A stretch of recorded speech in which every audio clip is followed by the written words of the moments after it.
Hi, സിജിയാണ് കേട്ടോ. കൊലസൻ കിച്ചൻ്റെ പുതിയൊരു വീഡിയോയിലേക്ക് എല്ലാവർക്കും സ്വാഗതം. ഇന്നത്തെ നമ്മുടെ വീഡിയോയിൽ ഹാങ്ങിങ് ആയും ഇൻഡോറായും ഔട്ട്ഡോറായും ഗ്രൗണ്ട് കവറായും ഒക്കെ വളർത്താൻ പറ്റുന്ന ഒരു അടിപൊളി യാതൊരു കെയറിങ്ങും ആവശ്യമില്ലാത്ത ഒരു ചെടിയെക്കുറിച്ചാണ്. പിന്നെ കൊലസൻ കിച്ചൻ എന്ന ഒരു കിച്ചൺ ചാനലായിട്ട് തുടങ്ങിയ നമ്മുടെ ഈ ചാനൽ ഇപ്പോൾ അപ്ലോഡ് ചെയ്യുന്നത് കൂടുതലായും പ്ലാന്റ്സിനെയും ചെടികളെയും ഒക്കെ കുറിച്ചുള്ള വീഡിയോയാണ്. അപ്പോൾ ചെടികളെയും പൂക്കളെയും ഒക്കെ ഇഷ്ടപ്പെടുന്നവർ ആരെങ്കിലും ഉണ്ടെങ്കിൽ നമ്മുടെ ഈ ചാനലിലോട്ട് ഒന്ന് എത്തി നോക്കാൻ മറക്കണ്ട കേട്ടോ. എത്തി നോക്കിയാൽ ഇഷ്ടമായാൽ തീർച്ചയായും സബ്സ്ക്രൈബ് ചെയ്യാനും ലൈക്ക് ചെയ്യാനും മറക്കേ വേണ്ട. പോയാലോ നമ്മുടെ പ്ലാന്റിലേക്ക്. അപ്പോൾ ഇതാണ് നമ്മുടെ റിയോ പ്ലാന്റ്സ്. കുഞ്ഞി കുട്ടികൾ മുതൽ ഏതൊരാൾക്ക് വരെയും വളർത്താൻ പറ്റുന്ന, സിമ്പിളായി വളർത്താൻ പറ്റുന്ന ചെടിയാണ് റിയോ പ്ലാന്റ്സ്. വളർത്തുക എന്നതുകൊണ്ട് ഉദ്ദേശിച്ചത് വളർത്താൻ ഒത്തിരി കഷ്ടപ്പെടുകയൊന്നും വേണ്ട, വെറുതെ ഒടിച്ചു കളഞ്ഞാലും മതി. ഇനി താനെ ഒടിഞ്ഞു വീണാലും അവിടെ കിടന്ന് ഭംഗിയോടെ നല്ല ആർത്ത് ഉല്ലസിച്ച് വളരുന്ന ഒരു ചെടിയാണ് ഈ റിയോ പ്ലാന്റ്സുകൾ. ഒത്തിരി കളറുകളിൽ ഈ റിയോ പ്ലാന്റ്സുകളുണ്ട്. ഹാങ്ങിങ് ആയിട്ട് വളർത്താൻ പറ്റുന്നവയുമുണ്ട്, ഇതുപോലെ ബുഷിയാക്കി നിൽക്കുന്നവയുമുണ്ട്. ഇത് റിയോ ട്രൈ കളറാണ്. അതേപോലെ തന്നെ റിയോ ഗ്രീൻ കളറുണ്ട്, റിയോ ഗോൾഡൻ കളറുണ്ട്. അങ്ങനെ പിന്നെ ഹാങ്ങിങ് ആയിട്ട് വളർത്താൻ പറ്റുന്ന ഒത്തിരി വെറൈറ്റീസും കൂടിയുണ്ട്. ട്രേഡ്സാൻഷ്യ സ്പാത്തേഷ്യ, പേര് കേട്ട് ഞെട്ടണ്ട, അത് അതിൻ്റെ ജസ്റ്റ് സയൻറ്റിഫിക് നെയിം മാത്രം. നമ്മളിതിനെ ബോട്ട് ലില്ലി എന്നും റിയോ പ്ലാന്റ് എന്നും ഒക്കെ വിളിക്കും. കൂടാതെ കുറച്ച് കോമൺ നെയിംസ് കൂടിയുണ്ട്. Oyster plants, Moses in the cradle, Moses in the basket, rhoeo oyster, അങ്ങനെയൊക്കെ ഒത്തിരി പേരുകളും ഈ ചെടിക്കുണ്ട്. ഇനി ഇതാണ് റിയോ ഗോൾഡൻ പ്ലാന്റ്. നല്ല ഒരു ഗോൾഡൻ കളറിൽ ലീവ്സോട് കൂടിയവയാണ് ഇതും കാണാൻ വളരെ ഭംഗിയായിട്ടുള്ള ഒരു ചെടിയാണ്.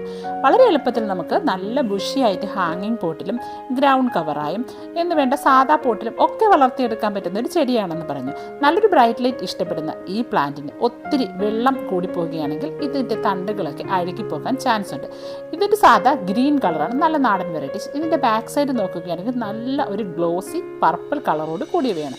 ഫ്രണ്ട് ലീഫായിട്ട് കാണപ്പെടുന്നത് ഒരു മെറ്റാലിക് ഗ്രീൻ കളറിലാണ് ഇതിൻ്റെ മുകൾ ഭാഗം കാണപ്പെടുന്നത്. ഇനി കീടശല്യത്തെക്കുറിച്ച് പറയുകയാണെങ്കിൽ പ്രത്യേകിച്ച് കീടങ്ങളുടെ ഒരു ശല്യവും തന്നെ ഈ പ്ലാന്റിൽ ഉണ്ടാകാറില്ല. പിന്നെ നമ്മൾ ശ്രദ്ധിക്കേണ്ട കാര്യം, നല്ല ബ്രൈറ്റ് ലൈറ്റ് ഉള്ളിടത്ത് വേണം ഈ ചെടിയെ നമ്മൾ വെച്ച് വളർത്താം. എങ്കിൽ മാത്രമേ ആ ഇലയൊക്കെ നല്ല കളറായിട്ട് കിട്ടുകയുള്ളൂ. അല്ലെങ്കിൽ ഒരു ഗ്രീൻ കളറിലോട്ട് മാറും. അതായത് നമ്മൾ ഷെയ്ഡിലൊക്കെയാണ് ഈ പ്ലാന്റ് വെച്ച് വളർത്തുന്നതെങ്കിൽ അതിൻ്റെ ലീഫൊക്കെ, പ്രത്യേകിച്ചും ഡ്രൈ കളറിൻ്റെയൊക്കെ ലീഫൊക്കെ ഒരു ഗ്രീൻ കളറിലോട്ട് മാറും. നല്ല ഭംഗിയിൽ നമുക്കിതിനെ ഹാങ്ങിങ് ആയും അല്ലെങ്കിൽ നമ്മുടെ സാധാ പോട്ടിലും ഒക്കെ നമുക്ക് വളർത്തിയെടുക്കാമെന്ന് പറഞ്ഞു. അങ്ങനെ വളർത്തുമ്പോൾ നമ്മൾ നല്ല ഒരു ഡ്രെയിനേജ് ഉള്ള ഒരു പോട്ടി മിക്സ് വേണം നമ്മൾ ഇങ്ങനെയുള്ള പ്ലാന്റ്സിന് കൊടുക്കാൻ. ഇല്ലെങ്കിൽ നമ്മൾ വെള്ളം കെട്ടി നിന്ന് അതിൻ്റെ തണ്ടുകളൊക്കെ ചീഞ്ഞു പോകാൻ ചാൻസ് ഉണ്ട്. ആ ഒരു കാര്യം മാത്രമേ നമ്മൾ ശ്രദ്ധിക്കേണ്ടതുള്ളൂ. പിന്നെ ഫെർട്ടിലൈസേഷൻ്റെ കാര്യം, ഫെർട്ടിലൈസേഷൻ പ്രത്യേകിച്ച് നമ്മളങ്ങനെ എപ്പോഴും ഒന്നും കൊടുക്കേണ്ട ആവശ്യമൊന്നുമില്ല. ഇനി മറ്റുള്ള ചെടികൾക്കൊക്കെ കൊടുക്കുന്ന കൂട്ടത്തിൽ മാസത്തിൽ 1-2 തവണ നമുക്ക് ചാണകപ്പൊടിയോ അല്ലെങ്കിൽ മറ്റെന്തെങ്കിലും കമ്പോസ്റ്റോ ഒക്കെ കൊടുത്താൽ മതി. നല്ല ഭംഗിയിൽ ഇത് വളർന്നോളും. നമ്മുടെ വീടിലൊക്കെ നിറയെ ഇങ്ങനെ പ്ലാന്റ്സുകൾ ഹാങ് ചെയ്തൊക്കെ കിടക്കുന്നത് കാണാൻ ഒത്തിരി ഇഷ്ടമുള്ളവർക്കാണ്. പക്ഷേ അവർക്ക് നമ്മുടെ ബിസി ലൈഫിൽ അതൊന്നും ഹാങ് ചെയ്തിടാനോ അല്ലെങ്കിൽ അതിനെ ഒന്ന് കെയർ ചെയ്യാനോ ഒന്നും സമയമില്ലാത്തവരായിരിക്കും. അങ്ങനെയുള്ളവർക്ക് ഈ ഒരു പ്ലാന്റ് നല്ലതാണ് വളർത്താൻ. കാരണം എന്തെന്ന് വെച്ചാൽ പ്രത്യേകിച്ച് യാതൊരു കെയറിങ്ങിൻ്റെയും ആവശ്യമില്ല. ഇതുപോലെ ഹാങ്ങിങ് പോട്ടിലേക്ക് അത്യാവശ്യം നല്ലൊരു ലൈറ്റ് കിട്ടുന്നിടത്തൊക്കെ നമ്മൾ ഹാങ് ചെയ്തിരിക്കുകയാണെങ്കിൽ ഇതിൻ്റെ ആ വെരിഗേഷൻസ് ഒക്കെ നല്ല കറക്റ്റായിട്ട് നല്ല ഭംഗിയിൽ ഈ ചെടി വളർന്നു വരും. അപ്പോൾ ഇതൊരു പെരിനിയൽ പ്ലാന്റാണ്, അതായത് വർഷം മുഴുവനും നല്ല എവർഗ്രീൻ നിറച്ച് വളർത്താൻ പറ്റുന്ന ഒരു പ്ലാന്റാണ്. ഇനി ഇതിനെ എങ്ങനെ നമുക്ക് എളുപ്പത്തിൽ വളരെ പെട്ടെന്ന് ബുഷിയാക്കി എടുക്കാമെന്ന് നോക്കാം. നമ്മൾ ഒത്തിരി ചെടികൾ ഒരു 5-6 ചെടിയൊക്കെ വാങ്ങിച്ച് ഒരുമിച്ച് ഒരു പോട്ടിലൊക്കെ നട്ട് ബുഷിയാക്കാമെന്ന് വിചാരിച്ചായിരിക്കും നമ്മൾ ചിലപ്പോൾ 5-6 ചെടിയൊക്കെ ഒരുമിച്ച് നടും. പക്ഷേ അതിൻ്റെ ഒന്നും ആവശ്യമില്ല. വളരെ എളുപ്പത്തിൽ ഒരു ഒറ്റ പ്ലാന്റിൽ നിന്ന് തന്നെ നമുക്ക് പെട്ടെന്ന് ഒത്തിരി തൈകൾ ഉണ്ടാക്കിയെടുക്കാം, അല്ലെങ്കിൽ വളരെ പെട്ടെന്ന് നമുക്ക് ബുഷിയാക്കിയെടുക്കാം. അതെങ്ങനെയാണെന്ന് നോക്കിയാലോ. അതിന് ഈ ഒരു ട്രിക്ക് മാത്രം ചെയ്താൽ മതി.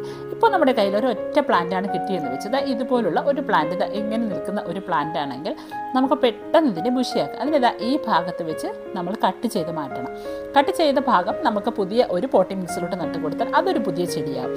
അങ്ങനെ കട്ട് ചെയ്ത് മാറ്റുമ്പോൾ കണ്ടില്ലേ, ഇത് പെട്ടെന്ന്, വളരെ പെട്ടെന്ന് തന്നെ ഇതിൽ നിന്ന് 1 വീക്കൊക്കെ കൊണ്ട് തന്നെ ഒത്തിരി തൈകൾ ഉണ്ടായി വരും. ഇതിൽ നിന്ന് കട്ട് ചെയ്തതിന് ഞാൻ അതിലോട്ട് മാറ്റി കൊടുത്തതാണ്, ആ പോട്ടിലോട്ട് മാറ്റി കൊടുത്തതാണ്.